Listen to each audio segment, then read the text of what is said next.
佢係 non-statutory， 即係佢唔係法定嘅定義嚟嘅。我哋唔會喺個法律裏面有呢一個 anti-Muslim hostility 嘅 definition 喺度。佢係一個 working definition， 即係俾政府同埋一啲 institution， 當我哋要去 address 呢一個 issue 嘅時候，我哋就可以用呢一個名去概括地去統稱呢一堆咁嘅事情。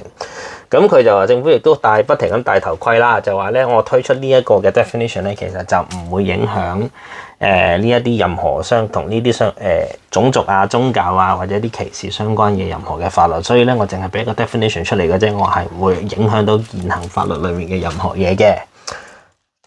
咁啊，亦都話咧呢一樣嘢咧，其實亦都係令到好似我哋嗰個 anti-Semitism 嗰一個字咁樣咧，佢獲得一個同等嘅地位。因為 anti-Semitism 呢個字其實喺2016年10年前啦，就獲得一個法定嘅定義嘅。即係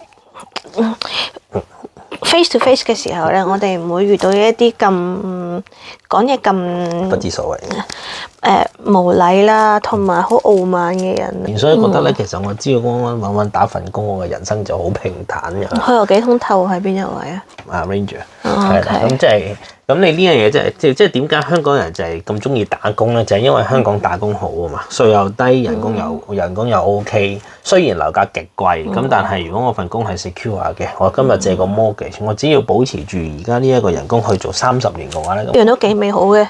咁我開咗道門俾你哋難民之後，你搞我喎，我幫你，但你搞我喎，即係其實呢樣嘢我係體會好深嘅，即係因為即係其實香港人應該體會最深係因為我哋行出嚟之後，咁我其實我唔覺得係幫人啦，我做我哋想做嘅嘢啦，但我冇搞你搞我喎，即係正常會點樣啦？喂，我梗係起勢反你啦，即係好似啲人唔會明點我哋上網會咁 aggressive 去鬧翻人，喂，你哋唔好咁傻啦，即係你哋好低質。講翻伊斯蘭教，我哋參考翻猶太人，咁喺呢啲咁嘅情況下面，到底點樣可以